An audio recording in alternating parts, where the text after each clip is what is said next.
जिस ढंग से इस देश में एक इमरजेंसी ला दी गई और हजारों लोगों को बंद कर दिए गए,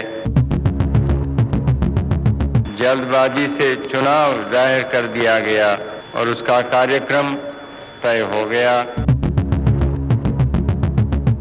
मुझे जनता को धन्यवाद देना है कि उनके समर्थन से ही हम ये कर सके हैं। 1977 में इंडिया एक रेयर पॉलिटिकल मूवमेंट से गुजर रहा था। उससे पहले के 21 महीने देश इमरजेंसी के दौर से निकला था, जहां सिविल लिबर्टी सस्पेंडेड हो चुकी थी, प्रेस पर रिस्ट्रिक्शंस थी और एग्जीक्यूटिव पावर अनप्रेसिडेंटेड लेवल तक सेंट्रलाइज हो गई थी।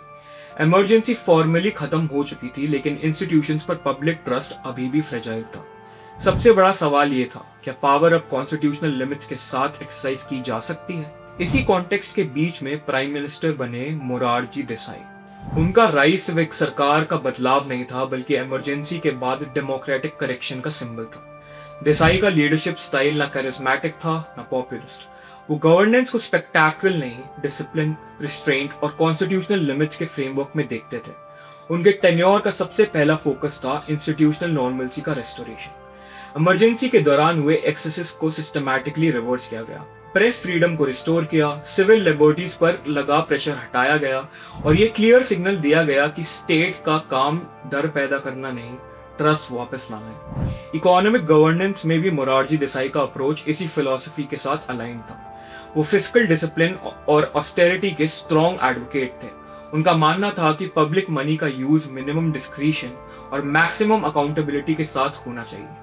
सब्सिडीज और गवर्नमेंट एक्सपेंडिचर पर टाइट कंट्रोल रखा गया, जो पॉलिटिकली पॉपुलर नहीं था, लेकिन इंटेंट क्लियरली इकोनॉमी को स्टेबल रखना और गवर्नमेंट स्पेंडिंग पर कंट्रोल पर सेंटर्ड था। फॉरेन पॉलिसी के लेवल पर देसाई ने कॉन्फ्रंटेशन के बजाय नॉन अलाइनमेंट और स्ट्रैटेजिक डिस्टेंस को प्रेफरेंस दी।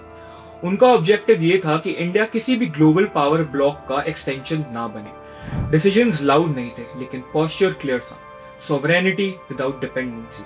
मोरारजी देसाई का टेन्योर कोएलिशन प्रेशर्स और पॉलिटिकल इंस्टेबिलिटी के कारण लंबा नहीं चल सका, लेकिन उनकी सबसे सिग्निफिकेंट लेगेसी ये रही कि इमरजेंसी के बाद इंडिया की पहली नॉन कांग्रेस सरकार ने कॉन्स्टिट्यूशनल फ्रेमवर्क के अंदर रहकर गवर्नेंस डिलीवर किया।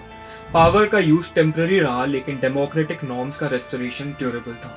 मोरारजी देसाई ने यह एस्टैब्लिश किया कि लीडरशिप हमेशा अथॉरिटी एक्सपैंड करने का नाम नहीं होती। कभी कभी लीडरशिप का असली टेस्ट होता है सेल्फ रिस्ट्रेंट, इंस्टीट्यूशनल रिस्पेक्ट और पावर को कॉन्शियसली लिमिट करना। इसीलिए भारत के डेमोक्रेटिक एवोल्यूशन को समझने के लिए मोरारजी देसाई का टेन्योर एक इंपॉर्टेंट रेफरेंस पॉइंट माना जाता है। एक ऐसा फेज जो ये याद दिलाता है कि इमरजेंसी के बाद डेमोक्रेसी सिर्फ वापस नहीं है, बल्कि डिसिप्लिन के साथ रीडिफाइन है। आपको हमारी वीडियो कैसी लगी? अगर आपको वीडियो पसंद आई तो लाइक करें, शेयर करें और कमेंट्स में अपनी राय लिखना बिल्कुल ना भूलें।